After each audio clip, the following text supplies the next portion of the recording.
أعوذ بالله من الشيطان الرجيم بسم الله الرحمن الرحيم إن الله يأمر بالعدل والإحسان وإيتاء ذي القربى وينهى عن الفحشاء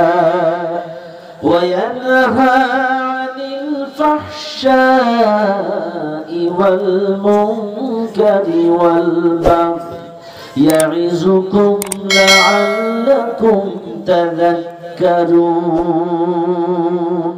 صدق الله العظيم এই সূরাটির নাম সূরাতুল আন-নাহল সূরাটি সিরিয়াল মেইনটেনের দিক থেকে 16 নম্বর সূরা সূরাটি নাযিল হয়েছে মক্কায় সূরাটির মোট আয়াত সংখ্যা 128 রুকু সংখ্যা 16 এই সূরাটির 90 নম্বর আয়াত আমি আপনাদের সামনে তেলাওয়াত করেছি ভালো করে বুঝবেন কয় নম্বর আয়াত এটা জবাব দেন কয় নম্বর এটা কিন্তু তাফসীর মাহফিল কোরআনের ক্লাস চলছে আপনারা বলেন কয় নম্বর আয়াত সূরার নাম কি নাহল জোরে বলেন কি কয় নম্বর সূরা 16 নম্বর সূরা কয় নম্বর সূরা আয়াত কয়টা 128 আয়াত কয়টা রুকু হচ্ছে 16 রুকু কয়টা 16 তেলাওয়াত করেছি 90 নম্বর আয়াত নাহল মানে মৌমাছি নাহল মানে কি মৌমাছি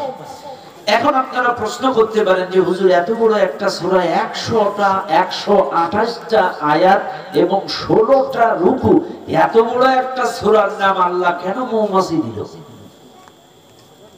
প্রশ্ন আসতে পারে না প্রশ্ন আসতেই পারে আপনারা প্রশ্ন করতেই পারেন বা অনেকেই প্রশ্ন করে বা এই সূরাটি যখন নাজিল হয়েছিল তৎকালীন সময়ের কাফির বেঈমানেরাও এর বিরুদ্ধে কথা বলেছিল যে আল্লাহর কোরআন একটা মহাগ্রন্থ কোরআন সৃষ্টি সবচাইতে বড় একটা দামি কিতাব কাফেররা বলেছিল দামি কিতাব অথচ আল্লাহ এই সূরার মধ্যে মৌমাছি মাকড়সা কোন হাতি গরু এই সবের নামে সূরা দিয়ে কোরআনের মান ক্ষুণ্ণ করেছে কাফেররা সেই সময় এটা বলেছিল ভালো করে বুঝবেন আমার দেশে কিন্তু কিছু কিছু নাস্তিকরা এগুলো পড়ে যে আল্লাহ কেন মশার নামে সূরা নাজিল করতে গেল আল্লাহ কেন একটা মৌমাছির নামে সূরা নাজিল করতে গেল হাতির নামে কেন একটা সূরা নাজিল করতে গেল গরুর নামে কেন একটা সূরা আচ্ছা গরু না হয় বড় জিনিস বুঝলাম এটা ঠিক আছে হাতি না হয় বড় জিনিস বুঝলাম এটা ঠিক আছে কিন্তু মশা মাকড়সা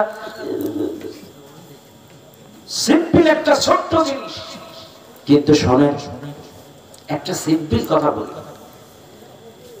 এই যে আমার ভাইজানের আফাজউদ্দিন ভাই বা আমার আশরাফুল আলম ভাই অথবা আমার কোন গরু বা কোন হাতি যদি পেটের পাকস্থলীটা যদি নষ্ট হয়ে যায় অথবা একটা নারী যদি নষ্ট একটা ছিদ্র হয়ে যায় এটা কিন্তু ডাক্তার অপারেশন করে ছিদ্র ভালো করতে পারবে ঠিক করতে পারবে কিন্তু কখনো কি চিন্তা করছেন একটা মশার একটা পেটের নাড়ি যদি ছিদ্র হয়ে যায় এটা কি কোনো ডাক্তার খালি চোখে টের পাবে চিন্তা করেন আল্লাহু আকবার বলেন না সুবহানাল্লাহ এইজন্য আল্লাহ ছোট্ট জিনিস থেকেও মানুষকে এক্সাম্পল দেন শিক্ষা দেন যে এর মধ্যে অনেক শিক্ষা আছে এর মধ্যে অনেক মেকানিজম কাজ করে কারণ একবার চিন্তা করেন যে আপনার আমার নারী ছিদ্র হলে এটা দেখা যায় ঠিক করা যায় অপারেশন করে যে কোনো কায়দায় অপারেশন করে এটা ঠিক করা যায়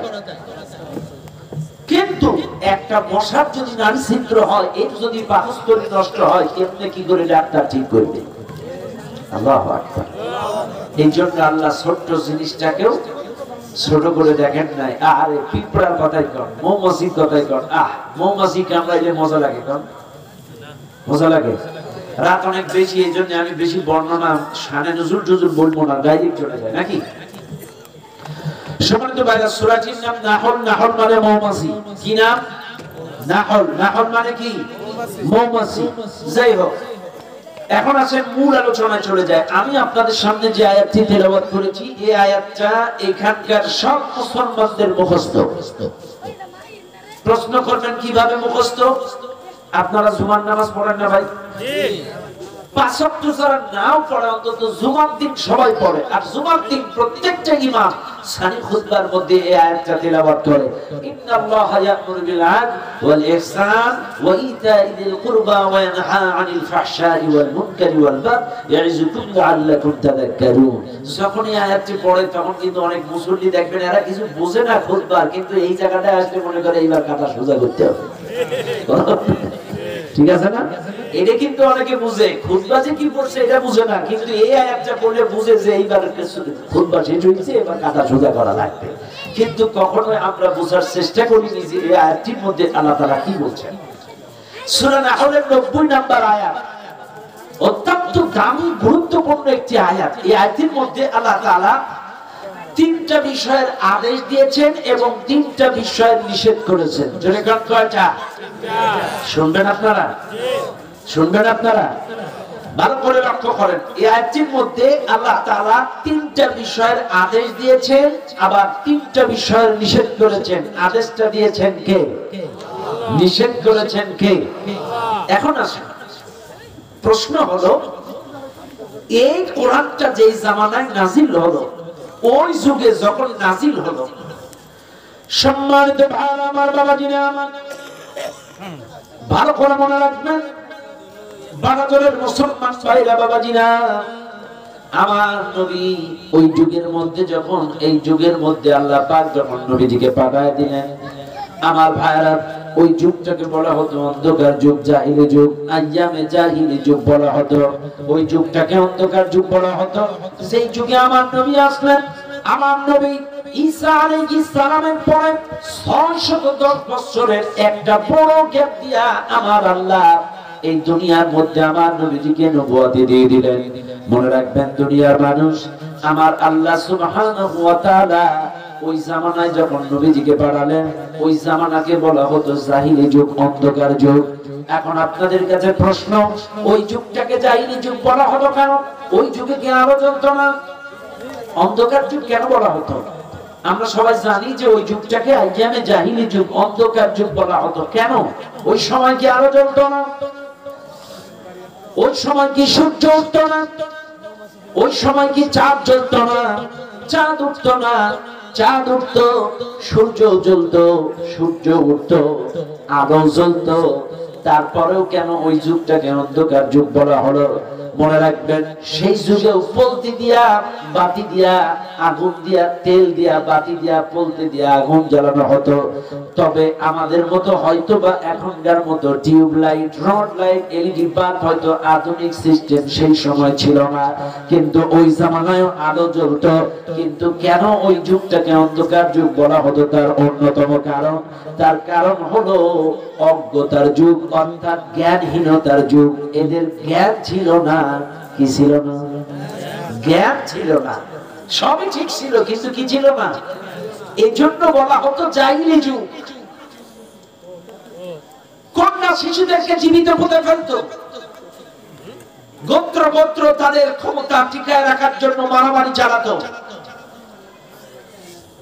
নারীদেরকে তাদের ইজ্জত সম্মানের কোনো মূল্য ছিল না, কোনো মূল্য ছিল না। রাস্তার মধ্যে কুত্তার মতো তাদেরকে ছিঁড়ে ছিঁড়ে তাদের ইজ্জত, তাদের সম্ভ্রম নষ্ট করে ফেলতো কাফের বেঈমানেরা।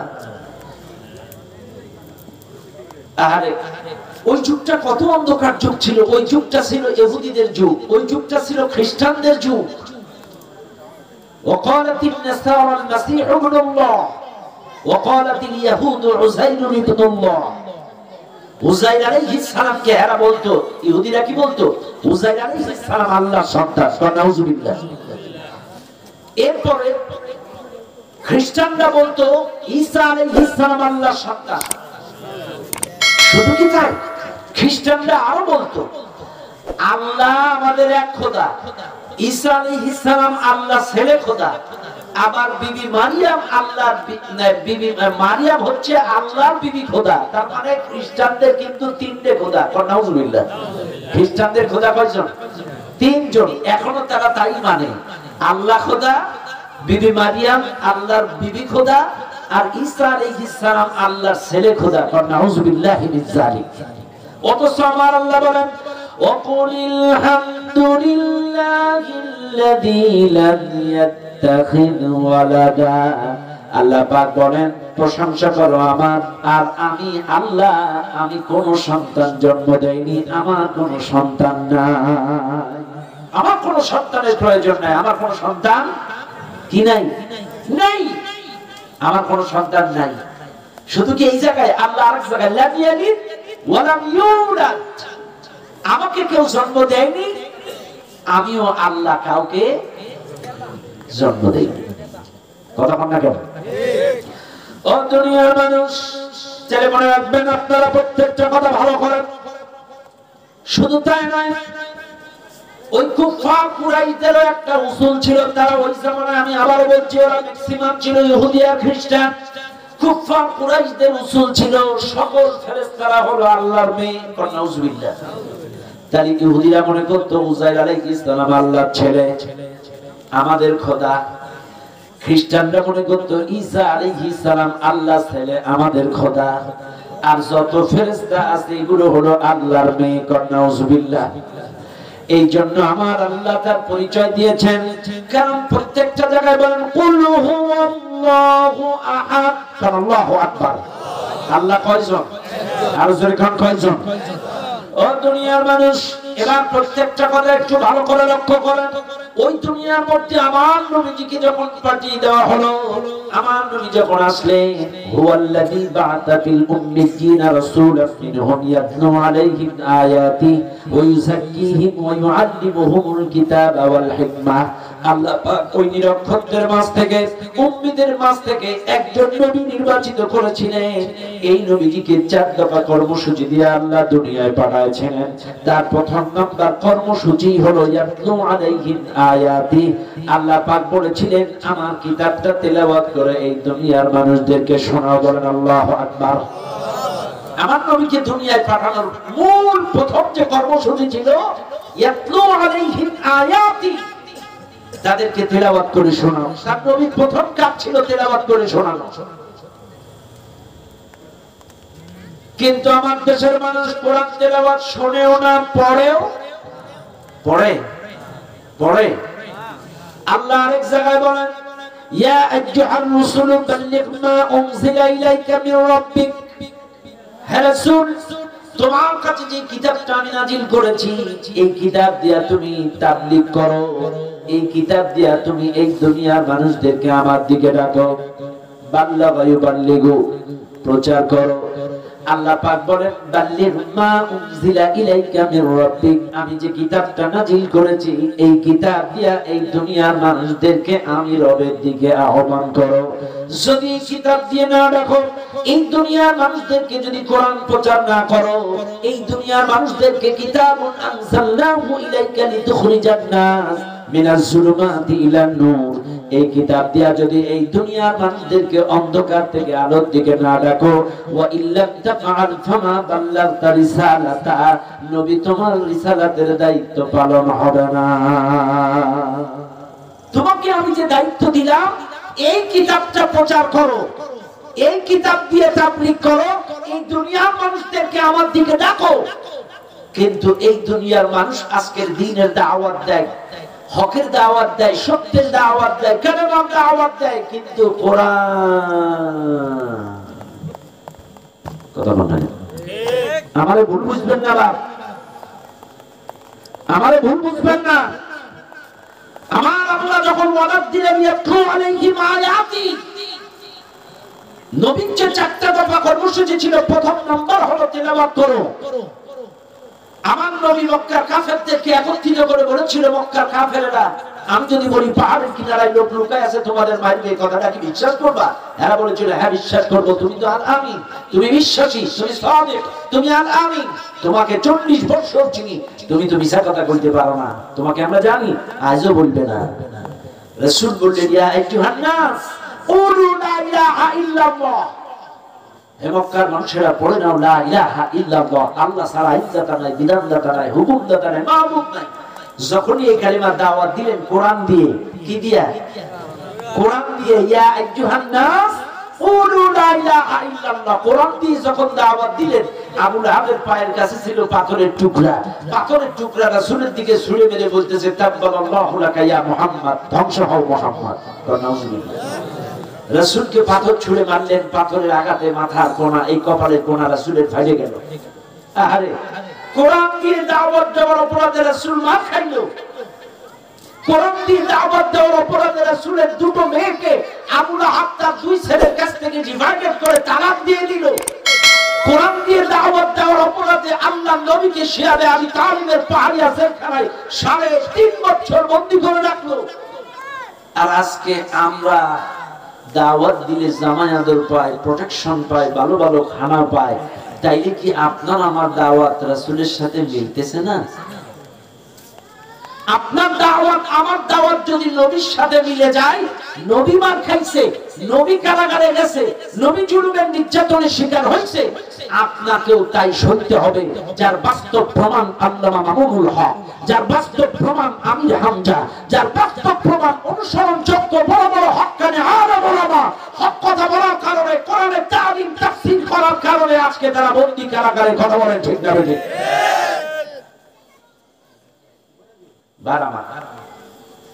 এগুলো আমার বলার, এটা উদাহরণ দেবো ভাই, দিব, রাগ করবেন না তো। মনে করেন আমার আশরাফুল ইসলাম ভাইজান বাটাজোর বাজারে গেছে 1 কেজি গরুর গোশত কিনবে। কি কিনবে? 1 কেজি গরুর গোশতের দাম কত? 650, 550। আশরাফুল ভাই যখন গরুর গোশতের দোকানে গেছে, এখন গরুর গোশালা চিন্তা করছে, লম্বা টুপি, লম্বা দাড়ি, হুজুর মানুষ, এর 1 কেজি গোশতে 150 গ্রাম টান দিয়ে 1150 গ্রাম ঝুল দিয়ে দিয়েছে। 1150 গ্রাম ঝুল। এখন হুজুর মানুষ সেই খুশি, আমাদের 150 গ্রাম বেশি। এখন আলম ভাই, আশরাফুল ভাই চিন্তা করছে, আরে কি আসলে বেশি দিল? 550 টাকা কেজি, 150 গ্রাম যদি বেশি দেয় এত লাভ হবে না। এখন ভাই আমার বাজারের আরেকটা দোকানে যে গাড়ি পাল্লায় তুলে ওভারশিওর হচ্ছে যে আসলে কম বেশি দিছে কিনা। এখন ওজন দিছে আরেক গাড়ি পাল্লায়, ওজন দিয়ে দেখে 850 গ্রাম। কতটা? 850 গ্রাম। এখন আশরাফুল ভাই তো হুজুর মানুষ, পরের দিন সকালে ওই গরুর গোশের দোকানে হাজির। গরুর গোশালা নতুন আর একটা গরু জবাই করছে সকালে, 10 জন কাস্টমার সামনে। হুজুর মানুষ, হুজুরই কায়দায় ওজনে কম দিছে বলে উনি কানে হাত দিয়ে তেলাওয়াত করছে, ওয়াকিমুল ওয়াজনা বিল কিসতি ওয়া লা তুখসিনুল মিজান। সারা দিন যতক্ষণ বসছিল দোকানে একই আয়াত তেলাওয়াত করছে। এখন লাস্টে যখন গোশ বেচা বিক্রি শেষ হয়ে গেছে, লোকটা টাকার হিসাব করছে। টাকার হিসাব করে ভালোই বিক্রি হয়েছে। আমার দোকানে আশরাফুল হুজুর কোরআন তেলাওয়াত করার কারণে আমার বিক্রি ভালো হয়েছে। এখান থেকে 20টা টাকা হুজুরের হাতে দিয়েছে, হুজুর আপনি একটু চা খাবেন। আমার দোকানে কোরআন পড়ার কারণে বিক্রি ভালো হয়েছে, 20 টাকা দিয়েছে। আশরাফুল ভাই চা খেয়ে বাড়ি চলে গেছে। পরের দিন সকালে আরেকটা গরু জমা হয়েছে। আশরাফুল ভাই হাজির, 10 জন কাস্টমার দোকানের সামনে। আশরাফুল ভাই গতকালকে যে আয়াতটা আরবিতে তেলাওয়াত করছিল, আজকে একই আয়াতটা বাংলায় ব্যাখ্যা করে দিচ্ছে। ওয়াকিমুল ওয়াজনা বিল কিসতি ওয়া লা তুখসিনুল মিজান। ওজনে কম দিও না, মানুষকে ঠকায়ও না। ওজনে কম দিও না, মানুষকে ঠকায়ও না। ওই যে গত পরশু দিন তারে ওজনে কম দিছিল, গতকালকে এই বিষয়টা আরবিতে বলেছে, ও বোঝে না, 20 টাকা দিয়েছে নাস্তা করতে। আর আজকে যখন এর ব্যাখ্যা করে দিতে, ওজনে কম দিও না, মানুষকে ঠকায়ও না, 10 জন কাস্টমার সামনে এই ব্যাখ্যা যদি করে, বলেন তো গোশালা আজকেও আবার টাকা দেবে মনে হয়? কি করবে? আজকে যা উঁচু করছে, যাবি না দেব? কথা বল না কেন? আমাদের বাংলাদেশের অবস্থা ওটাই। গতকালকে আরবিতে তেলাওয়াত করছে, বোঝে নাই, হারে 20 টাকা দিয়েছে চাও খাইতে। আর আজকে যখন এর ব্যাখ্যা করে ছেড়ে দিয়েছে, বলতেছে যাবি না দেব। আমাদের বাংলাদেশের অবস্থাও তাই। প্রত্যেকটা মসজিদে মাগরিবের নামাজে কোরআন তেলাওয়াত হয় জোরে জাহিনি ভাবে। সব দল মত তরিকার লোক নামাজে থাকে, কারোর কোনো পার্শ্বপ্রতিক্রিয়া হয় না। এশার নামাজে কোরআন তেলাওয়াত হয় জোরে, কোন দল মত তরিকার লোকের পার্শ্বপ্রতিক্রিয়া হয় না। ফজরের নামাজে কোরআন তেলাওয়াত হয় জোরে, কোন দল মত তরিকার লোকের পার্শ্বপ্রতিক্রিয়া হয় না। জুমার নামাজে কোরআন তেলাওয়াত হয় জোরে, কোন দল মত তরিকার লোকের কোনো পার্শ্বপ্রতিক্রিয়া হয় না। কিন্তু কোন মসজিদের ইমাম বা আসর বা মাগরিব যদি মসজিদের মধ্যে কোরআনের তালিম দেয়, কোরআনের দাস দেয়, বলে ওই মসজিদের মধ্যে নাশকতার পরিকল্পনা চলছে। কথা বল না একটু আস্তে করুন না, মাইন্ড করলেন আপনারা? কথা ঠিক বলেছি না? হ্যাঁ, এটাই বাস্তব বাংলাদেশ। কোরআন দিয়ে মাগরিব পড়ে, এশা পড়ে, ফজর পড়ে, জুম্মার দিনও পড়ে। সব নেতারা হয়তো 5 ওয়াক্ত যায় না, কিন্তু জুমার দিন তো যায়। তা জুমার দিন তো হুজুর নামাজ পড়ে সব রকম আয়াত দিয়ে, কোনো ভাষা প্রতিক্রিয়া হয় না। কিন্তু যখনই কোরআনের তাফসীর হয়, যখনই অর্থনীতি, রাজনীতি, সমাজনীতি, পরিবার নীতি, যখনই এগুলো নিয়ে আলোচনা হয়, একামতে দিনে ওই রাজনীতি চলছে। আমাদের ভুল বুঝেন না বাপ, আপনি আশিকে রাসূল দাবি করবেন, অথচ আমার নবীকে আল্লাহ বলেছে কোরআন তেলাওয়াত করে দুনিয়ার মানুষদেরকে আল্লাহর দিকে ডাকো। আপনি যদি নবীর উম্মত হন, আপনি যদি দাঈ ইলাল্লাহ হন, আপনি যদি কালেমার দাওয়াত দেন, আপনি যদি নবীর উম্মত হন, আপনারও দায়িত্ব হবে এই দুনিয়ার মানুষদেরকে কোরআন দিয়ে দাওয়াত দেওয়া। তাহলে আপনি কোরআন শুনবেন না, কোরআন পড়বেন না, কোরআনের দাওয়াত দিবেন না, আবার যারা পড়বে তাদেরকেও পড়তে দিবেন না। আপনি আশিকে রাসূল হতে পারেন না, আপনি শয়তানের আশিক। আশিকে রাসূল কখনো কোরআনের তালিম তাফসীরের বিরোধিতা করতে পারে না। সম্মানিত ভাইরা আমার, কথায় কথা বেড়ে যায়।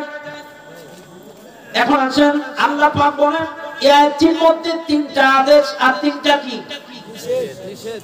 এখন আছেন আদেশটা দিচ্ছেন কে? ইন্নাল্লাহা ইয়া'মুরু, ভালো করে বুঝবেন, আল্লাহ আদেশ দিচ্ছেন তোমাদের। আদেশটা দিচ্ছেন কে? আবার জোরে বলেন কে? আদেশ করেছেন 3টা, নিষেধ করেছেন 3টা। এখন আপনারা বলেন আদেশ তো বাস্তবায়ন হবে তখন যে সিয়ার থেকে আদেশটা দেয়, সিয়ারের মানটা বোঝার পরে। তাহলে ভালো করে মনে রাখবেন, আদেশ দিচ্ছেন কে? আল্লাহ। আর আদেশটা বাস্তবায়ন হবে কিনা সেটা চেয়ারের উপর ভিত্তি করে। কথা বল না কেন? ঠিক না বে ঠিক? আদেশটা বাস্তবায়ন হবে তখন যার চেয়ার যত বড়। এ ভাই, আমাদের দেশের 3.5 লক্ষ মসজিদের ইমাম মসজিদে ওয়াজ করে না, সুদ খাইও না, ঘুষ খাইও না, সুদ সব বন্ধ হয়ে গেছে। মেহরাবে যে চেয়ারে বসে বক্তব্য দেয় ওটা কি চেয়ার না? কথা বল না কেন? এটা কি চেয়ার না? এটাও চেয়ার, কিন্তু এই চেয়ারে বসে আদেশ করলে ওটা আদেশ হয় না, ওটা হয় অনুরোধ, রিকোয়েস্ট। আদেশ হবে তখন মাননীয় প্রধানমন্ত্রী জননেত্রী শেখ হাসিনা যদি একবার তার চেয়ারে বসে বলে আগামীকাল থেকে বাংলাদেশে সুদ বন্ধ। কথা কন না কেন? হ্যাঁ, এই জন্য আল্লাহ বলতেছেন ইন্নাল্লাহা ইয়া'মুরু, নিশ্চয়ই আল্লাহ আদেশ দিচ্ছেন। কে আদেশ দিচ্ছেন? আদেশ দিচ্ছেন যে তার চেয়ারটা কত বড়, আগে তাকে চিনতে হবে না? তাকে আগে চিনতে হবে। আদেশটা দিচ্ছেন কে? আগে তাকে চিনবেন। কে তিনি? এই দুনিয়ার মানুষ আল্লাহকে চেনে না, আর আল্লাহকে না চেনার কারণে নামাজ, রোজা, হজ, যাকাত, তাসবিহ, তাহলিল, কোরআন তেলাওয়াত, ইসলামী আন্দোলন, কোরআনের রাজ প্রতিষ্ঠায় আমাদের আন্তরিকতা, ভক্তি, শ্রদ্ধা, ভালোবাসা আসে না। আমরা প্রত্যেকটা হুজুর ওয়াজ করি আল্লাহর জমিনে আল্লাহর আইন চলবে, এটা বলি আমরা, কিন্তু আম পাবলিক তো জানেই না আল্লাহ কেডা। আপনাদের মাঝখানে যদি টিভির ওসি এসে ওয়াজ শোনে, সিভিল ড্রেসে মাঝখানে টিভির ওসি বসে আছে, ওয়াজ শুনতেছে, ওয়াজ শুনতে শুনতে আপনার গাড়ি পড়তে ঘুমায়, আপনার গাড়ি পড়তে যায় সোজা কিছুক্ষণ কিছুক্ষণ ওয়াজ শুনতে আসি না, ঘুমাইতে আসছো, দিছেন ধারা। পাশের লোক বলতেছে তুই যারা ধারা দিলি জানিস ওই লোকটা কেটা? কেটা? টিভির ওসি। 3 ফুট দূরে লাফ দিস, সেনা নাই এরে দিছে ধারা, আর যখনই চিনছে 3 ফুট দূরে লাফ দিয়ে চলে গেছে। কথা কথা বাটাজোর দিয়ে একটা পুলিশ সিভিল কনস্টেবল, একজন সিম্পল কনস্টেবল দাঁড়ায় আছে বাটাজোরে। এসপি সাহেবের গাড়ি আসতেছে, সামনে 3টা গাড়ি, পেছনে 3টা গাড়ি, বাঁশি দিচ্ছে, পুরো করে বাঁশি দিচ্ছে সাইড দেন। এখন এই সিম্পল কনস্টেবল এসপি সাহেবের গাড়ি দেখে বুট দিয়ে লাথি মেরে একটা সালাম জানায় দিল, সম্মান জানালো। কিন্তু আপনারাই কোন, যদি সামনে পিছে গাড়ির বহন না থাকে, এই এসপি যদি জগিং করতে সকালবেলায় সিভিল একটা ট্রাউজার একটা গেঞ্জি পরে আসে, এই কনস্টেবল কি একবারও স্যালুট দেবে? কেডা তো চেনেই না। কথা বল না কেন?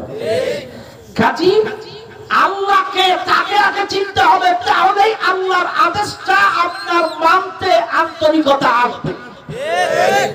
ঠিক না ঠিক? আল্লাহকে একটু ছোট্ট করে আপনাদের চিনাই। এ ভাই, আপনার আমার দেশে কয়দিন আগে করোনা চলে গেল, আবার নাকি নতুন করে শনাক্ত হচ্ছে। আল্লাহ মাফ করো, বলেন আমিন। এই করোনার সময় কোন একটা সাধারণ হসপিটালে একটা রোগীকে অক্সিজেন দিলে 1 ঘন্টা অক্সিজেনের দাম 200 টাকা। কোন হসপিটালে কোন রোগীকে 24 ঘন্টা অক্সিজেন দিলে তার বিল হয় 4800 টাকা। এটা একটা সাধারণ হসপিটাল ক্লিনিকের অক্সিজেনের বিল বললাম। যদি অ্যাপোলো হয়, ইউনাইটেড হয়, মডার্ন হয়, স্কয়ার হয়, ভালো মানের হসপিটাল হয়, তাইলে অক্সিজেনের বিল আরো বেশি হয়ে যায়। আমি এখন সাধারণ হসপিটাল থেকে ধরলাম 24 ঘন্টা অক্সিজেন দিলেই যদি অক্সিজেনের বিল 4800 টাকা হয়ে যায়, ও বাটাজোরের মুসলমানেরা, আপনি 60 বছর 80 বছর আল্লাহর কাছ থেকে ন্যাচারাল যে অক্সিজেনটা নিচ্ছেন, আমার আল্লাহ তো কোনদিন মৃত্যুর আগে কোন মানুষের কাছে ফেরেশতা জিবরাইল বা আজরাইলের মাধ্যমে অক্সিজেনের বিলের কাগজ পাঠায় নাই। রে কলিমদ্দি, 60 বছরে এত কেজি অক্সিজেন খাইছো, অক্সিজেনের বিল দে, তারপরে বল। এই যে 60টা বছর বিনামূল্যে যিনি অক্সিজেন দিলেন, তিনি হলেন আমাদের আল্লাহ।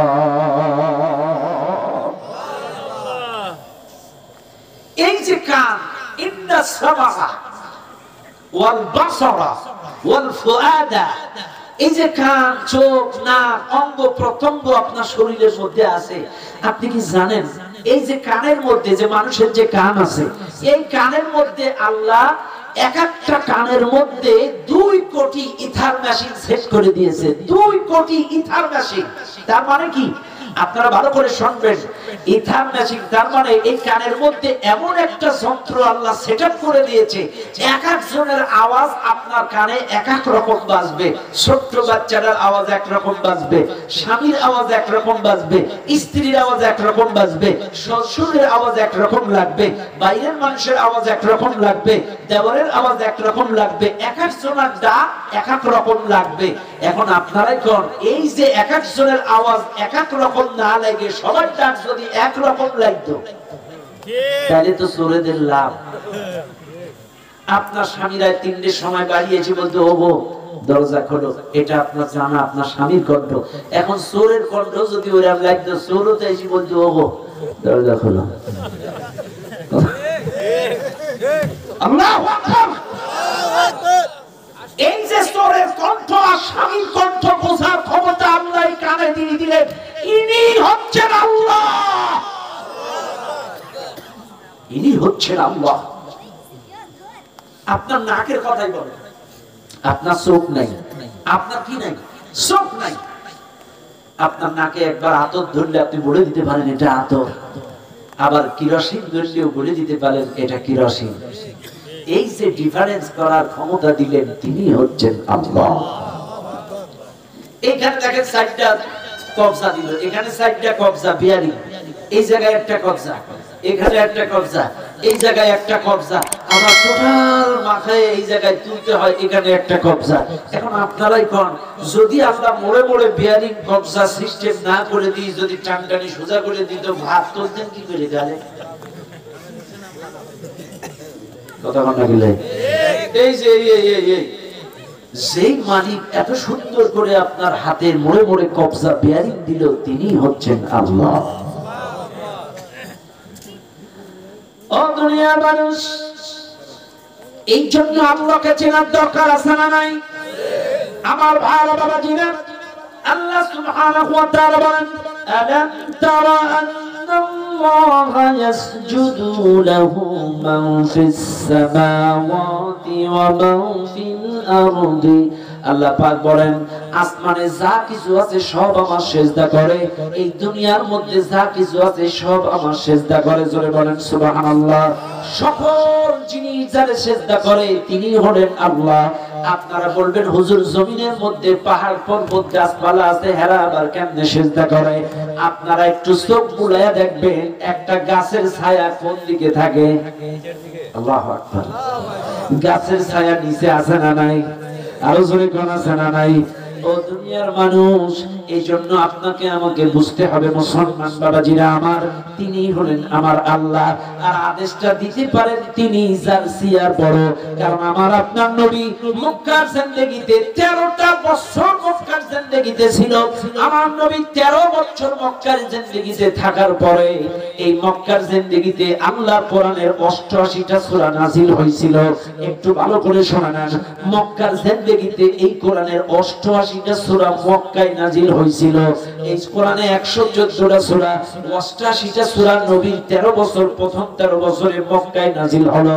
আপনার আমার নবীর আমল ভালো, আমার আপনার নবীর চরিত্র ভালো, আমার আপনার নবীর গলা ভালো। 13 বছর ধরে নবী চেষ্টা করেছিল মক্কার সুদ বন্ধ করার, ঘুষ বন্ধ করার, মক্কার জেনা বন্ধ করার, ব্যভিচার বন্ধ করার। 13 বছর নবী ক্ষমতার চেয়ারে বসেন নাই। এজন্য 13 বছর 88টা সূরা দিয়া মক্কার প্রেক্ষাপট বদলাইতে চাইছিলেন, পারেন নাই। আল্লাহ নবী যখন মদিনায় গেলেন, যখন বিজয় করলেন, মদিনার ক্ষমতার মসনদে বসলেন, মক্কা বিজয় যখন করলেন, আদেশ দিলেন সুদ বন্ধ, ঘুষ বন্ধ, সব বন্ধ হয়ে গেল। এখন বলেন তাইলে ওয়াজ করে বন্ধ হবে না এই চেয়ারে বসে বন্ধ করা যাবে? কিন্তু আমরা বাঙালি, আমাদের হচ্ছে ক্ষমতার লোক টোক নেই, আমরা ক্ষমতা। আল্লাহ বলতেছে রাসূলকে, ওয়াকুল রাব্বি আদখিলনি মুদখালা সিদকি ওয়া আখরিজনি মুখরাজা সিদকি ওয়াজআলনি মিন লাদুনকা সুলতানান নাসীরা। আল্লাহু আকবার। আল্লাহ শিক্ষা দিচ্ছে ক্ষমতার কথা। আমার নবী 13টা বছর মক্কায় দাওয়াত দিল, সুদ বন্ধ করতে পারে নাই, জিনা বন্ধ করতে পারে নাই, ব্যভিচার বন্ধ করতে পারে নাই, হত্যা বন্ধ করতে পারে নাই, কন্যা শিশুদের জীবিত হত্যা করা বন্ধ করতে পারে নাই, ধর্ষণ বন্ধ করতে পারে নাই। কিন্তু রাসূল যখন ক্ষমতার মসনদে বসলেন, তখন রাসূল সব বন্ধ করে দিলেন। একবার জোরে বলুন সুবহানাল্লাহ। তাই মনে রাখবেন, সিয়ার যদি বড় হয় আদেশ বাস্তবায়ন হয়, আর সিয়ার যদি বড় না হয়, আমার মতো মনে হয় এই জায়গায় যদি আমি ওয়াজ করি শহীদ হয়ে যায়, বাপ সুদ খাবেন না।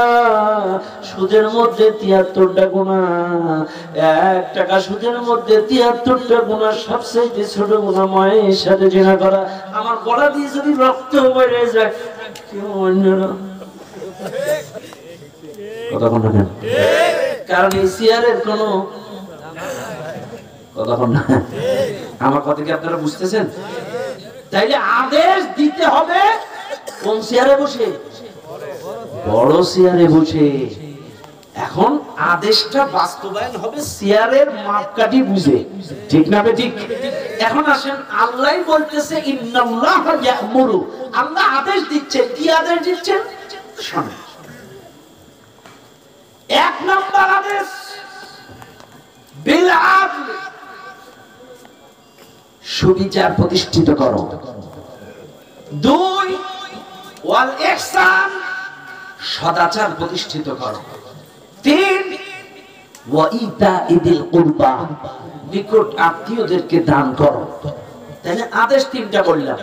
এখন আসেন, প্রথম হচ্ছে সুবিচার, সেকেন্ড হচ্ছে সদাচার, আর 3 নাম্বার হচ্ছে নিকট আত্মীয়দেরকে দান সদকা করো। এখন আসেন, দান করো। এখন ভালো করে বুঝবেন আপনারা, এই যে আদল, আদল মানে হচ্ছে সুবিচার প্রতিষ্ঠিত করা, অর্থাৎ এক কথায় আইনের শাসন প্রতিষ্ঠিত করা।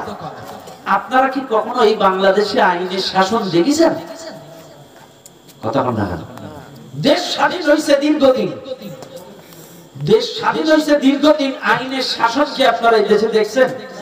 এ দেশ কি কোনোদিন দেখছে? এ পৃথিবীতে দেখছে? হ্যাঁ দেখছে। এই পৃথিবী আইনের শাসন দেখেছে কখন? আমার নবী যখন ক্ষমতার মসনদে বসেছিল, আমার নবী সহ নবীর পরবর্তীতে ৩১ বছর ৬ মাস এই পৃথিবী সুশাসন, আইনের শাসন অর্থাৎ আদল প্রতিষ্ঠিত দেখেছিল এই পৃথিবী। কয় বছর? আবারও শুনে নেন, ৩১ বছর ৬ মাস এই পৃথিবী সুবিচার, আইনের শাসন তারা দেখেছিল।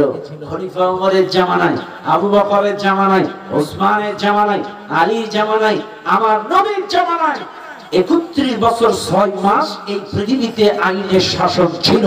এরপর থেকে আইনের শাসন এই পৃথিবীতে নেই। আছে? নেই। ও দুনিয়ার মানুষ, আইনের শাসন কেমন? বিলাপ মনে রাখবেন দুনিয়ার মানুষ, আমার নবী যখন 13 বছর মক্কার জিন্দেগিতে দাওয়াত দিল, আইনের শাসন কায়েম করতে পারে নাই, সুবিচার কায়েম করতে পারে নাই। কারণ নবীর ক্ষমতার চেয়ারটা ছিল, নবী তখন ক্ষমতায় বসান নাই। আমার আল্লাহ নবীজিকে ক্ষমতার মসনদে বসান নাই। শুধু তাই নয়, আমার নবীজিকে কি অপমান করেছে শুনে নেন দুনিয়ার মানুষ। আমার নবীকে কাফির বেঈমানেরা তাড়ায়া দিল, মক্কা থেকে খেদায়া দিল। ইয আখরাজাহুল্লাযীনা কাফারু, আমার রাসূলকে কাফির বেঈমানেরা মক্কা থেকে খেদায়া দিল। আমার নবীজিকে মক্কা থেকে তাড়িয়ে দেওয়ার পর নবীজি যখন গোপনে মক্কা থেকে চলে গেলেন, আমার নবীজি ৭ম বছরে আমার নবী ১৪০০ সাহাবী নিয়ে এসেছিল একটু উমরা আদায় করবে। আমি আবারও বলছি, আমার নবী তখনও পর্যন্ত ক্ষমতার মসনদে বসে নাই, মক্কা বিজয় করে নাই। ৭ম বছরে আমার নবী চলে আসলেন একটু উমরা করবে ১৪০০ সাহাবা নিয়ে। আল্লাহর নবীকে মক্কায় ঢুকতে দেওয়া হলো না, আমার নবীকে উমরা করতে দেওয়া হলো না, আমার নবীকে উমরা করতে দিল না, নবীজিকে বের করে দেওয়া হলো। ১৪০০ সাহাবী সহ আল্লাহর নবী চোখের পানি ফেলতে ফেলতে কাঁদতে কাঁদতে নবীজি চলে গেলেন। এরপরে আমার নবী পরবর্তী বছরে ৩ দিনের সুযোগ করে উমরাতুল কাজা আদায় করতে আসলেন। ৩ দিনের সুযোগ নিয়ে আমার নবী পরবর্তীতে আবার সন্ধি চুক্তি করে বিভিন্ন কায়দায় কৌশল করে পরবর্তী বছরে আল্লাহর নবী উমরাতুল কাজা আদায় করতে আসলেন। নবী আমার তখনও ক্ষমতার মসনদে বসে নাই, তখনও মক্কা বিজয় করতে পারে নাই। আমার নবী একবার ওই কাবা ঘরের যে দারোয়ান ছিল তার নাম ছিল উসামা বিন হযরতে উসমান বিন তালহা, হযরতে উসমানের কাছে বলেছিল, উসমান তুমি একটু এই কাবা ঘরের দরজাটা খুলে দাও, আমি 2 রাকাত নফল নামাজ আদায় করব। উসমান বিন তালহা বলেছিল, মুহাম্মদ তোমাকে এই কাবা ঘরে ঢুকতে দেওয়া হবে না। আল্লাহর নবী ক্ষমতার মসনদে বসেন নাই, তখন মক্কা বিজয় করেন নাই, আমার নবীকে কাবা ঘরে ঢুকতে দেওয়া হয় নাই। আমার নবীকে কাবা ঘরে 2 রাকাত নামাজের সুযোগ এই উসমান বিন তালহা করতে দেন নাই। আমার ভাইরা, আল্লাহর নবী 8ম বছরে উসমান বিন তালহাকে বলেছিল, উসমান আজকে তুমি আমাকে হয়তো নামাজ পড়তে এই কাবায় ঢুকতে দিলে না, কিন্তু শুনে নাও এমন একটা দিন আসবে তুমি হামাগুড়ি খায়া কাবা ঘরের দরজার চাবি দিবা, হুজুর আপনি ঢুকে। রাসূল এই কথা বলে চলে গেলেন। আমার ভাইরা, 10 বছরে আমার নবী যখন বিজয় লাভ করলেন, ক্ষমতার মসনদে যখন বসে গেলেন, আমার নবীজি কিভাবে আদল প্রতিষ্ঠিত করলেন, কিভাবে ইনসাফ প্রতিষ্ঠিত করলেন, সুবিচার প্রতিষ্ঠিত করলেন, আল্লাহর নবীর শাসন কিভাবে প্রতিষ্ঠিত করলেন লক্ষ্য করেন। আজকে আবার আপনার ভাইরা শুনে নেন, জেনে নেন, আল্লাহর নবী বদরের যুদ্ধের ময়দানে যুদ্ধ যখন করতে গিয়েছিলেন, আমার নবী বদরের যুদ্ধে মুসলমানদের সংখ্যা ছিল 313 আর কাফেরদের সংখ্যা ছিল 1000। এই যুগের মানুষ আজকে যদি বদরটা হতো, আপনারা হয়তো হাসতেন, এই আধুনিক যুগে এসে আপনারা হাসতেন, আরে মুসলমানেরা কত পাগল। 313 জন সাহাবী বদরের যুদ্ধে তাদের অস্ত্র ছিল মাত্র 8টা তলোয়ার। আমি আবারও বলছি, বদরের যুদ্ধে 1000 কাফেরদের বিরুদ্ধে মুহাম্মদ যুদ্ধ করতে আসছে। আল্লাহর নবী মুসলিমদের সংখ্যা 313, 1000 এগেইনস্টে, আর মুসলমানদের তলোয়ারই ছিল মাত্র 8টা, আর একটা মাত্র লোহার বর্ম ছিল। একটা লোহার বর্ম আর 8টা ছিল তলোয়ারি, 8টা তলোয়ারি, একটা লোহার বর্ম, আর এরকম লাঠি সোটা, খালি হাত খালি পা। সুবহানাল্লাহ। আপনারা পাগল বলছেন না এই জামানায়, 1000 বিরুদ্ধে 8টা তলোয়ারি, পাগল না?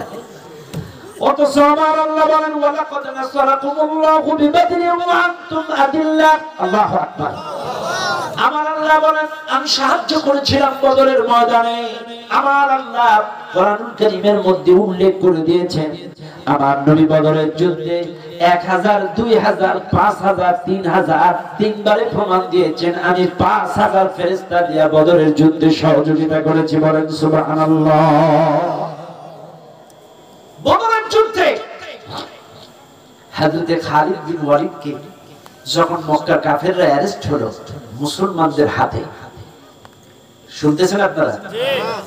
বদরের যুদ্ধে 70 জন কাফের মারা গেছিল আর 70 জন জীবিত অবস্থায় মুসলমানদের হাতে অ্যারেস্ট হয়েছিল। আল্লাহর নবী বলেছিল এদের সব কটারে পিঠ মুড়া দিয়া দড়ি দিয়া বাঁধা ফেলো। 70 জন কাফেরকে মুসলিম সাহাবারা বাঁধে ফেলছে। এখন এক সাহাবী এই এক কাফের বলতেছে রে ভাই তোদের এই বদরের যুদ্ধে কতগুলো সৈন্য ছিল বলতো? বলছে আমরা তো 300 দ্বারা। বলছে বিশ্বাস হয় কেন?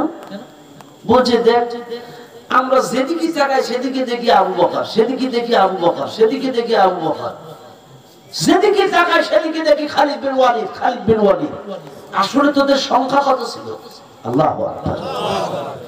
কারণ 5000 ফেরেশতা দিয়ে আল্লাহ সহযোগিতা করেছিল, আল্লাহ বিজয় দিয়েছেন। আর বিজয় লাভ করলেন। এরপরে দেখেন আমার ভাইরা বদরের যুদ্ধে যুদ্ধ করে সবাই ক্লান্ত, সমস্ত সাহাবী বিশ্রামে চলে গেলেন। 70 জন কাফের জীবিত অবস্থায় বন্দী। 70 জন কাফেরদেরকে রশি দিয়ে বেঁধে ফেলা হলো। এবার আবার আপনারা প্রশ্ন করবেন হুজুর ওই জামানায়ও কি দড়ি ছিল নাকি?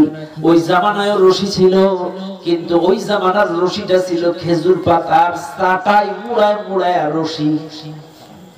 বুঝলেন না? আমার ভাইরা 70 জন কাফেরদেরকে পিঠ মুড়ায় বাঁধে ধোয়া হলো। নবী আমার মসজিদুন নববীতে বিশ্রাম করতে গেলেন। এমন সময় ডুবরে ডুবরে একটা কান্নার আওয়াজ আমার নবীর কানের মধ্যে এলো। আমার নবী হযরতে হারিস রাদিয়াল্লাহু তাআলা আনহুকে প্রশ্ন করলেন, হারিস দেখো তো কে কাঁদতেছে? ডুবরে ডুবরে একজনের কান্নার আওয়াজ আমার কানের মধ্যে পাওয়া যায়। কে কাঁদতেছে? কোন কারণে কাঁদতেছে আমি জানতে চাই। হযরতে হারিস চলে গেলেন তদন্ত রিপোর্ট আনার জন্য। উনি রিপোর্ট আনতে গিয়ে লক্ষ্য করলেন যে 70 জন কাফেরকে আমরা বানছি, এই 70 জনের মধ্যে থেকে একজন কাঁদতেছে, তার নাম হলো আব্বাস। হযরতে আব্বাস ইবনে আব্দুল মুত্তালিব।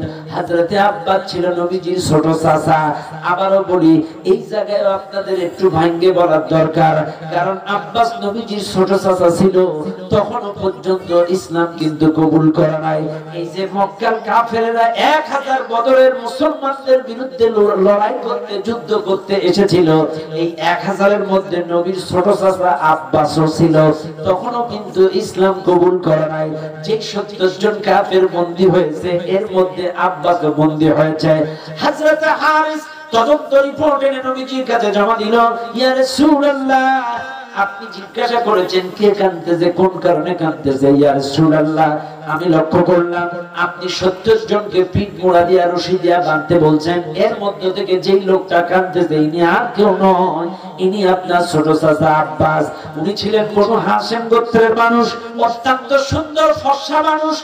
হযরতে আব্বাসের এই মাংস ভেদ করে রশিটা গোশত ভেদ করে গোশতের মধ্যে রশি ঢুকে যাওয়ার কারণে ব্লিডিং হচ্ছে, রক্ত বের হচ্ছে। হযরতে আব্বাস যন্ত্রণায় কাঁদে, ঘুমায় যন্ত্রণায় ছটফট করে আর কাঁদে। এই সংবাদটা যখন হারিস রাদিয়াল্লাহু তাআলা আনহু নবীজিকে দিলেন, আমার নবীর চেহারা অন্ধকার হয়ে গেল, আমার নবীর চেহারা মলিন হয়ে গেল। আমার নবীর চেহারা যখন অন্ধকার হয়ে গেল, আমার নবী আমার নবীর মুখটা যখন অন্ধকার, হারিস কিচ্ছু বললেন না, রুমের থেকে মসজিদ থেকে বাইরে হয়ে গেলেন। কিছুক্ষণ পরে কান্নার আওয়াজ বন্ধ হয়ে গেল, কোন কান্নার আওয়াজ আর নাই। নবী আবার জিজ্ঞাসা করলেন, রে হারিস আব্বাস মারা গেল নাকি? একটু আগে তুমি বললে রশিটা তার গোশতের ভিতরে প্রবেশ করার কারণে কাঁদতেছে, এখন তো কান্নার আওয়াজটা নাই। আব্বাস কি মারা গেল নাকি? একটু আবার তদন্ত রিপোর্ট আমারে একটু বলো। হযরতে হারিস ডাক দিয়ে বলেন, ইয়া রাসূলুল্লাহ আব্বাস মারা যায় নাই। আপনাকে যখন আমি বলেছিলাম আপনার ছোট চাচা আব্বাস রশিটা গোশতের মধ্যে ঢুকে যাওয়ার কারণে, ব্লিডিং হওয়ার কারণে তিনি কাঁদতেছে, এই কথা শুনে আপনার চেহারাটা অন্ধকার মলিন হয়ে গিয়েছিল। ইয়া রাসূলুল্লাহ, আমি আপনার জন্য জীবন দিতে পারি, মরতে পারি, শহীদ হতে পারি, আপনার জন্য আমি সব করতে পারি। আপনার অন্ধকার চেহারা আমি হারিয়ে সহ্য করতে পারি নাই। আপনার মলিন চেহারা দেখা আমি ওই আব্বাসের রশিটা একটু লুজ করে দিয়েছিলাম, ঢিলা করে দিয়েছিলাম। লুজ করে দেওয়ার কারণে রশিটা ঠিক মতো ঢিলাঢুলো হয়ে যাওয়ার কারণে ব্লিডিং বন্ধ হয়ে গিয়েছে আব্বাসের। আব্বাসও নড়াচড়ার সুযোগ পাইছে, ও যুদ্ধের ময়দানে ক্লান্ত ছিল, আব্বাস ঘুমায়া গেছে। এই জন্য বর্তমানে এই মুহূর্তে আর কান্নার আওয়াজটা আপনার কানে আর আসছে না। নবী আমার ডাক দিয়ে বলে, রে হারিস, তুমি কামটা ভালো করো নাই। নবী আমার শোয়া ছিলেন, দাঁড়িয়ে গেলেন। নবী এক রাতে দাঁড়িয়ে বলে, রে হারিস, তুমি কাজটা ভালো করো নাই। 70 জনের মধ্যে আব্বাস আমার চাচা বলে, আব্বাস আমার পরিবারের সদস্য বলে, আব্বাস আমার বাবার ভাই বলে, আব্বাসের দড়িটা তুমি লুজ করে দিলা, ঢিলা করে দিলা। 69 জন আমার চাচারা বলে তাদেরকে লুজ করলে না, ঢিলা করলে না। আমি নবী কিয়ামতের ময়দানে তো আসামির কাতারে দাঁড়ায় যাব। কারণ আমার আল্লাহ বলেন, ওয়া ইদা হাকামতুম বাইনান নাস আতাহকুমু বিল আদল, তোমরা মানুষের মধ্যে যখন বিচার ফায়সালা করবা, ইনসাফ ভিত্তিক বিচার করবা, সুবিচার করবা, ন্যায় বিচার করবা। কাজে আমার চাচা বলে তোমরা আমার চাচার দড়ি লুজ করবা। 69 জনের করবা না, তা হবে না, দেরি করো না, যাও তুমি তাড়াতাড়ি যাইয়া 69 জনের দড়িও আমার আব্বাসের মতো একই কায়দায় লুজ করে দাও। আর যতক্ষণ পর্যন্ত সমানভাবে লুজ না করবা, আমি নবী বিছানায় পিঠ লাগাইয়া ঘুমাবো না।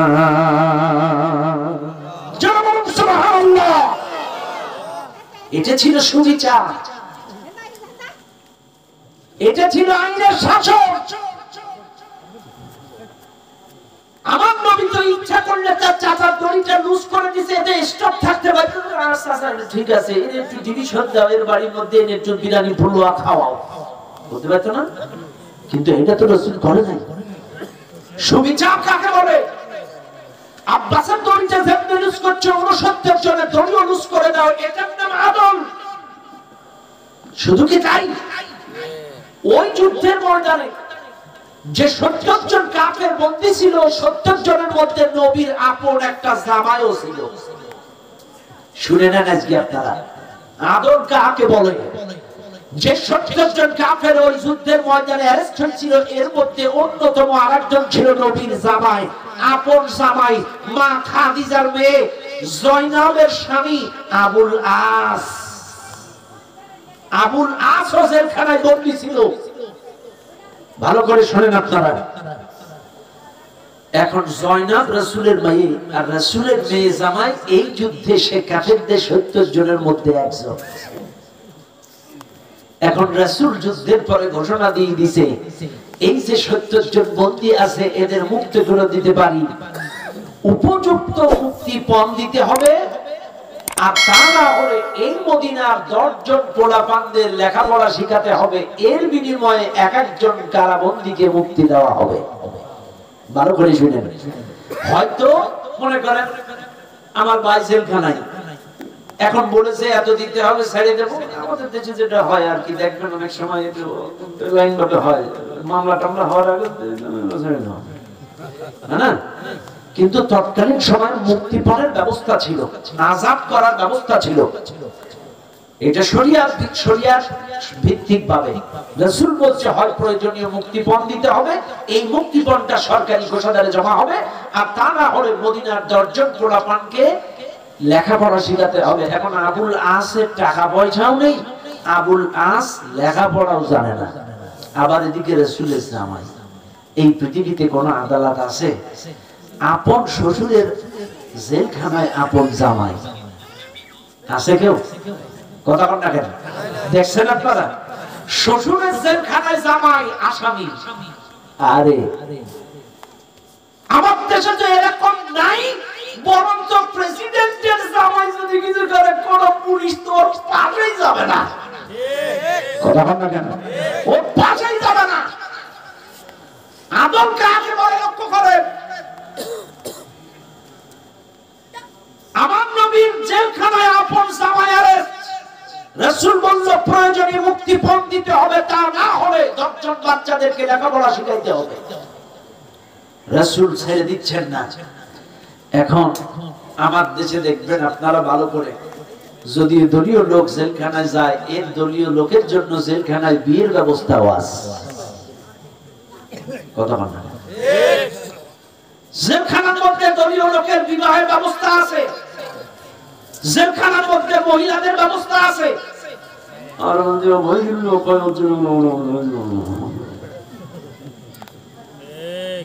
অনেক আসামি আমরা দেখেছি দলীয় হওয়ার কারণে তাদের হাতে হ্যান্ডকাপ নাই, কি জামাই আদরে গাড়ি থেকে নামে আর আদালতে ওঠে।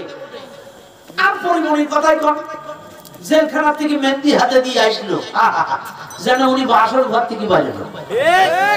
কথা বল না দিলে? অথচ আমার দেশের হকসানি আলেম ওলামা, অনুসরণযোগ্য বিশ্ববিদ্যালয় আলেম ওলামা আল্লামা মামুনুল হক, আমির হামজা, এদেরকে যখন আদালতে তোলা হয় দেখবেন ওদের হাতে হাত করা, পায়ে বেড়ি, জুনায়েদ আল হাবিব, ওই যে খালিদ সাইফুল্লাহ আইয়ুবী, এরপরে আমির হামজা, মামুনুল হক, এদের হাতে বেড়ি, পায়ে বেড়ি, হাতে হ্যান্ডকাপ। কি অসহায়, ঠেলতে ঠেলতে দর্জন করে গুতায় গুতায় নিয়ে যায়। আর পরিমণি মেহেন্দি মেখে বাইরে আসে।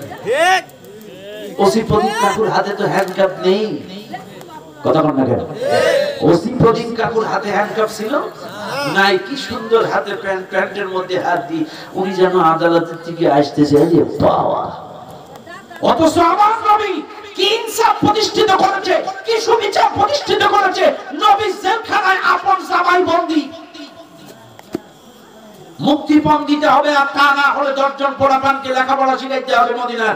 এর বিনিময়ে মুক্তি দিতে পারে, নাইলে কোনো মুক্তি নাই।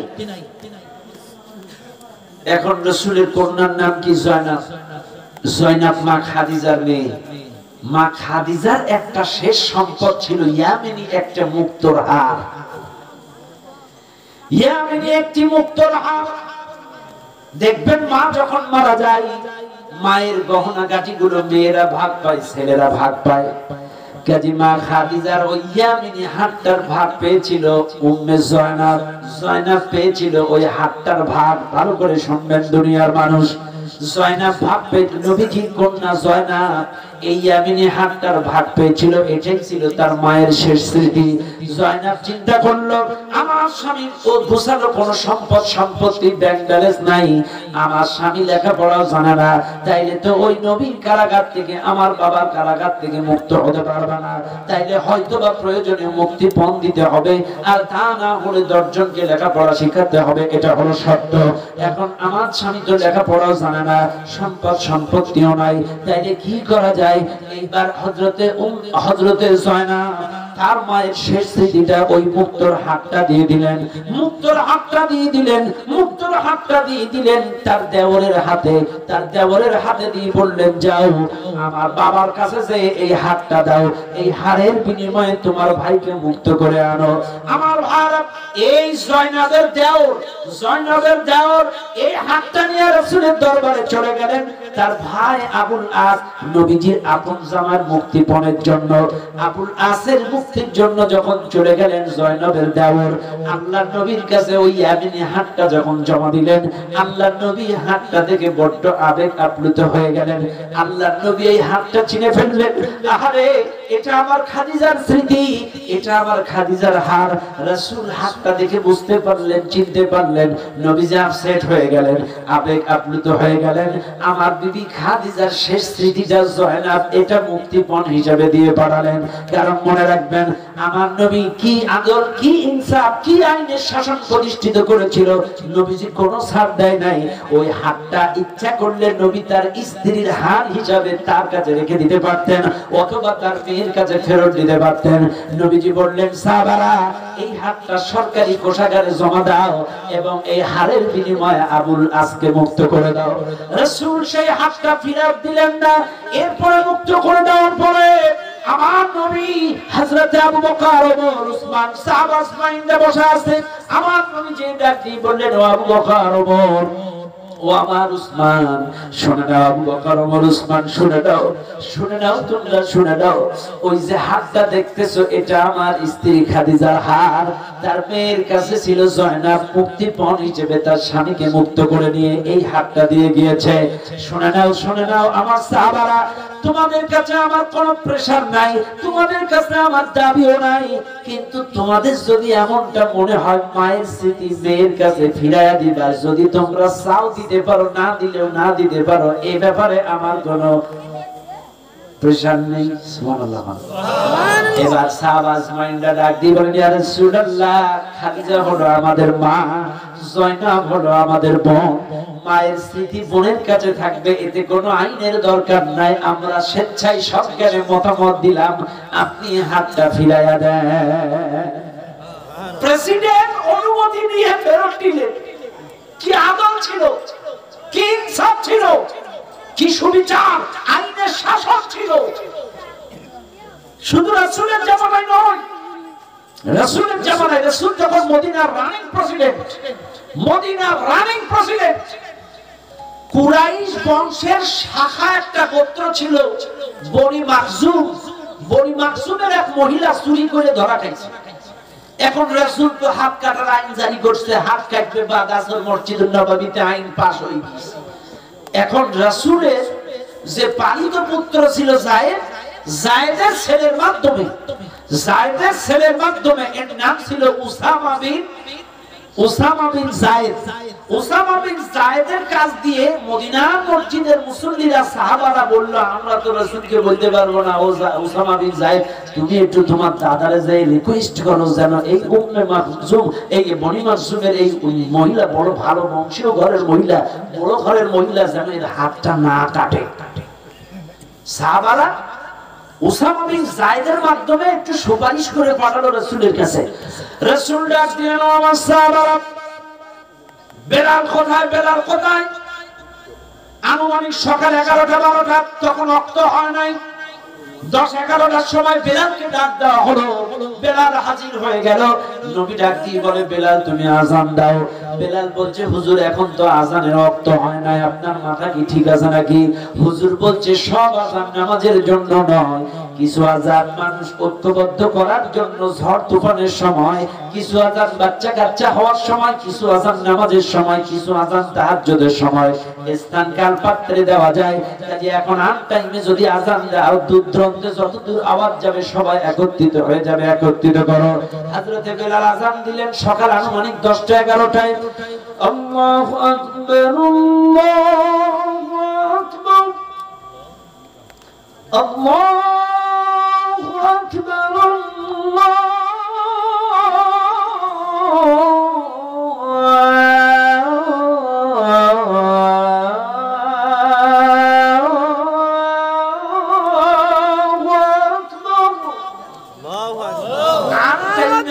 ছুটলে যে কেউ আশ্চর্য হবে না যে 10টার সময় আযান দেয় দেখতো সবাই আশ্চর্য এখন আন টাইমে আযান কেন সব সাহাবারা মসজিদে হাজির রাসূল মেহরাবের পর দাঁড়ায় বলছে শোনো না মদিনার মসজিদের মুসল্লিরা শুনে না বক্তব্য রাসূলের চেহারা লাল হয়ে গিয়েছে রেগে রাসূল যখন রেগে যেতেন নবীর চেহারা লাল হয়ে যেত রাসূল বলছে মদিনার মসজিদের মুসল্লিরা ওই বনি মাখজুমের এক মহিলা চুরি করে ধরা খাইছে বলে আমি হাত কাটার আইন জারি করেছি আর তোমরা আমার নাতি ছেলেরে দিয়ে তোমরা দরখাস্ত পাঠাইছো আমি যেন এর হাত না কাটি তোমরা আল্লাহর বিধানের ব্যাপারে আমার কাছে সুপারিশ করবে না বনি ইসরাইল কিন্তু ধ্বংস হয়েছে আল্লাহর বিধান নিয়ে সিনেমিনি খেলার কারণে বনি ইসরাইলের কোন মানুষ যদি অন্যায় করত ওদের নিজেদের লোক যদি হয়তো সিম্পল একটা শাস্তি দিয়ে ওরা স্বজনপ্রীতি করে ছেড়ে দিত এই জন্য কিন্তু ওরা ধ্বংস হয়ে গিয়েছে কাজে আল্লাহর আইনের ব্যাপারে আমাকে তোমরা সুপারিশ করবে না কাজে এই জায়গায় এই বনি মাখজুমের মহিলা না হয়ে যদি আমি নবীর কন্যা ফাতেমা হতো আমি হাত কেটে দিতাম কোনো বাধা লাগতো না এই জায়গায় যদি আমার কন্যা ফাতেমা হতো আমি হাত কেটে দিতাম কি আদর কি সুবিচার শুধু কি তাই খারাপ লাগতেছে আপনাদের চলবে শীতের রাত 12টা বেজে গিয়েছে চলবে আল্লাহ আদেশ দিয়েছেন ইন্নাল্লাহা ইয়া'মুরু বিল আদল, এক নাম্বার সুবিচার প্রতিষ্ঠিত করো। কেমন সুবিচার? আজকে আমার আপনার দেশে সুবিচার আছে কিনা আজকে মিলে দেখেন।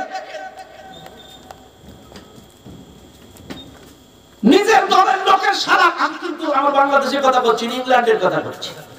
আর দলের লোকের সারা সারা সারা সারা সারা সারা খালা তো ভাই যদি হয় খালাস, আর যদি ভাই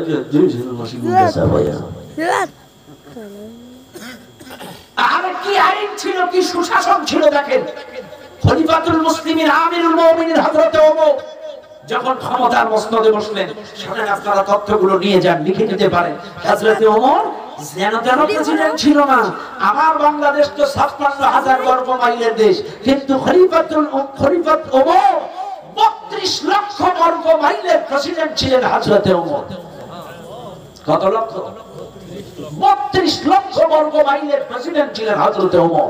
আমরা তো সামান্য ৫৬,০০০ বর্গ মাইলের আমাদের দেশের সরকার, কিন্তু হযরত ওমর ছিলেন ৩২ লক্ষ বর্গ মাইলের প্রেসিডেন্ট। হযরত ওমর একদিন বাড়ি গেছেন দুপুর বেলায়। ওমরের স্ত্রী বলতেছে, স্বামী আমার, তুমি আমারে কিছু টাকা দাও, আমি তোমার বাচ্চাদের জন্য একটু কাপড় চোপড় কিনবো। সুবিচার কাকে বলে, আইনের শাসন কাকে বলে একটু দেখেন, আদল কাকে বলে। ও দুনিয়ার মানুষ, হযরত ওমর রাদিয়াল্লাহু তাআলা আনহুর কাছে তার প্রিয়তমা স্ত্রী ডাক দিয়ে বলে, স্বামী আমার, তুমি আমারে কিছু টাকা দাও, তোমার বাচ্চাদের জন্য কাপড় চোপড় কিনবো, সামনে ঠান্ডা। এবার হযরত ওমর বলে, প্রিয়তমা স্ত্রী আমার, সরকারের পক্ষ থেকে যে বেতনটা আমাকে দেওয়া হয়, এই বেতন তো প্রতি মাসে আমি তোমার হাতে এনে তুলে দেই, একটা টাকাও আমি তো এক্সট্রা নাই। এই কথা বলছো কেন? আমার কাছে কোনো টাকা নাই, আমার কাছে টাকা নাই। মাস পুরে সরকারের পক্ষ থেকে আমার কাছে যে বেতনটা আসে, এই বেতনটা আমি তোমার হাতে তুলে দেই, এক্সট্রা আমার কোনো বেতন নাই, এক্সট্রা কোনো টাকা আমার কাছে নাই, কেমনে দিব? এবার ওমরের স্ত্রী ডাক দিয়ে বলে, স্বামী আমার, তুমি তো ইচ্ছা করলে ১ মাসের বেতন অগ্রিম নিতে পারো। তুমি ১ মাসের বেতন সরকারি প্রেসিডেন্ট হিসেবে ১ মাসের অগ্রিম বেতন তুমি সরকারের পক্ষ থেকে ১ মাসের বেতন তুমি নিতে পারো। এই পরামর্শ ওমরের স্ত্রী দিলেন।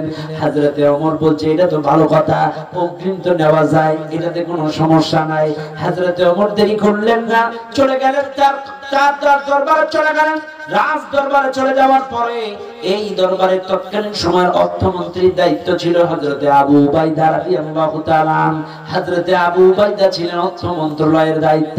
হযরতে ওমর যে বলে, আবু উবাইদা এদিকে আসো। বলে, হুজুর বলেন, কি হইছে বলেন।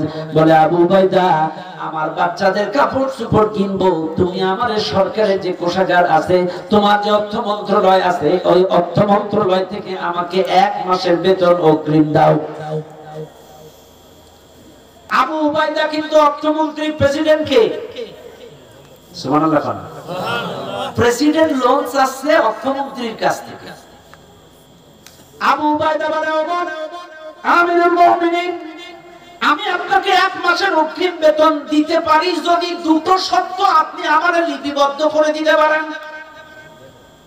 কি দুটো শর্ত? আবু উবাইদা ডাক দিয়ে বলে, ওমর, তুমি কাগজে লিখে দাও, আগামী এক মাস তুমি জীবিত থাকবা, এর গ্যারান্টি কি কোনো আছে? যদি গ্যারান্টি দিতে পারো আগামী ১ মাস তুমি বেঁচে থাকবা, আমি তাইলে তোমাকে দিতে পারি। সুবহানাল্লাহ, আল্লাহু আকবার।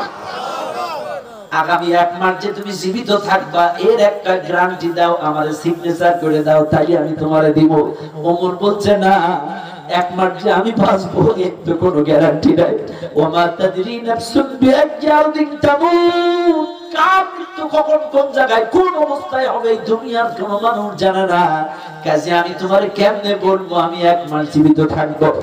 আবু উবাইদা ডাক দিয়ে বলে, ওমর, ১ মাস জীবিত থাকবা, এর গ্যারান্টি যদি তুমি দিতে না পারো, আবার শুনে নাও, প্রথম পরীক্ষায় যদি তুমি পাস করেও যাও যে তুমি ১ মাস জীবিত থাকবা, আমি বুঝলাম জীবিত থাকবা, কিন্তু তুমি সেকেন্ড প্রশ্নটা লিখে দাও, আগামী ১ মাস যে তুমি ক্ষমতার মসনদে থাকবা, এই দেশের মুসলিম জনগণ মিছিল মিটিং করে তোমার এই ক্ষমতা চ্যুত করবে না, তোমার এই চেয়ার ঠিক থাকবে, এটার তুমি লিখিত জবাব দাও। এই দেশের প্রেসিডেন্ট তুমি যে আগামী 1 মাস থাকবা এর কোনো গ্যারান্টি আছে? এই দেশের জনগণ যে তোমার বিরুদ্ধে মিছিল করে তোমাকে ক্ষমতার মসনদ থেকে নামাবে না টেনে, এর কোনো গ্যারান্টি যদি তুমি দিতে পারো আমি তোমারে দিতে পারি। কারণ কালকেই যদি এই দেশের মানুষ মিছিল মিটিং করে তোমাকে ক্ষমতার চেয়ার থেকে নামায়া দেয়, তোমার ক্ষমতা থাকলো না, তাইলে তুমি তো বেতনও পাও না, তাইলে 1 মাসের বেতন তুমি কোন কায়দায় অগ্রিম চাও? ঠিক ঠিক। আল্লাহু আকবার।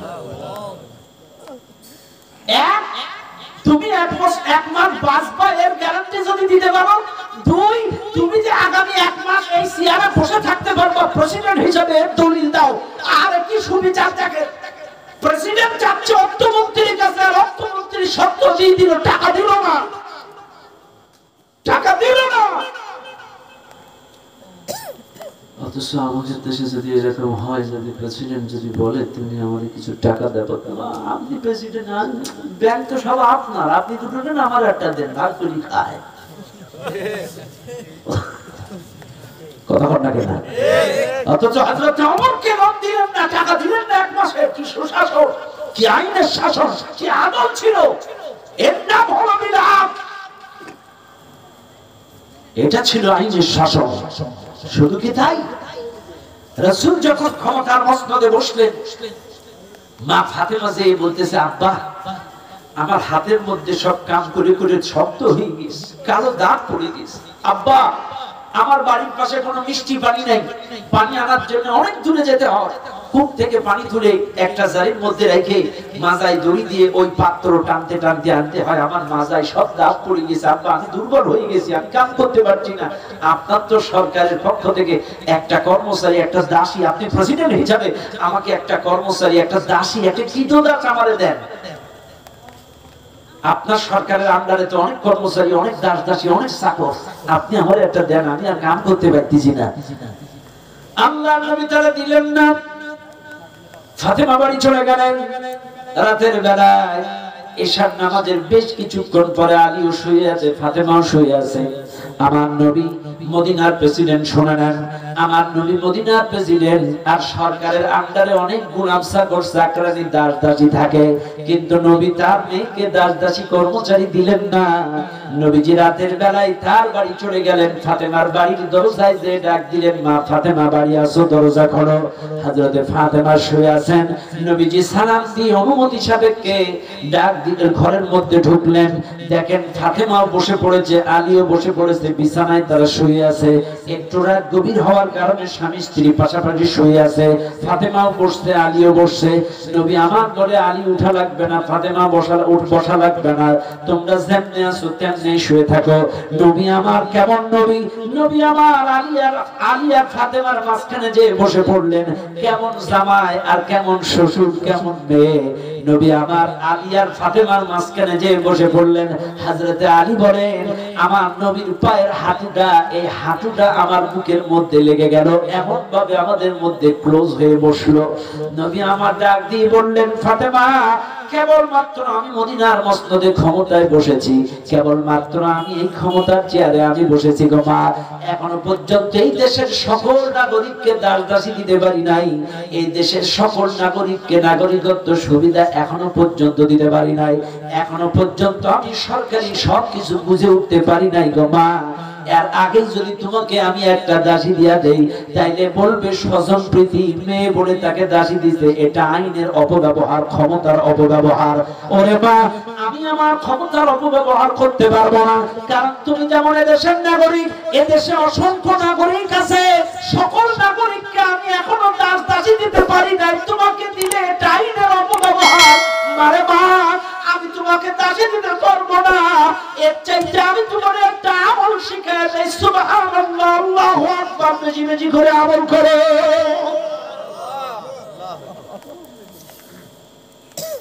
রাসূল মদিনার প্রেসিডেন্ট, আপন মেয়েকে একটা দাসী দিলেন না।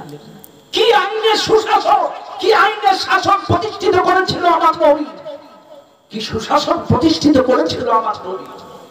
এর নাম বিলাদ। আমি তো বাইরে, আমি 6টা বিষয় নিয়ে আলোচনা করতে চাইছিলাম। আদেশ 3টা, কি কয়টা? নিষেধ 3টা।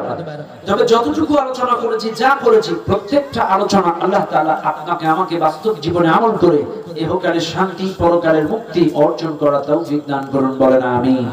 আর জোরে বলেন আমিন। তবে আবারও বলছি, আইনের আদল তার মানে সুবিচার প্রতিষ্ঠিত হবে তখন যদি এই চেয়ারটাই যদি ভালো মানুষ থাকে। কথা বল না কেন? কারণ আমার রাসূল 13 বছর চেষ্টা করেছে, সুদ জেনা ব্যভিচার ধর্ষণ বন্ধ করতে পারে নাই। যখন মদিনার মসনদে বসে গেল, মক্কা বিজয় করলো, সমস্ত পাপ সুদ ঘুষ জেনা ব্যভিচার বন্ধ হয়ে গেল। কাজে মনে রাখবেন, যদি যদি এই চেয়ারটাই আল্লাহর আইন যদি প্রতিষ্ঠিত করা যায়, সৎ লোক যদি বসানো যায়, তাই যেই হোক, যেই দলের হোক, কথা বল না কেন, যদি বসানো যায়, আল্লাহর কোরআন দিয়ে যদি আইন বাস্তবায়ন করা যায়, তবেই এদেশে সুশাসন প্রতিষ্ঠিত হবে। কথা বলেন ঠিক না ঠিক? আইনের শাসন প্রতিষ্ঠিত হবে। আল্লাহ পাক আমাদের সকলকে বুঝার তৌফিক দান করুন, বলেন আমিন।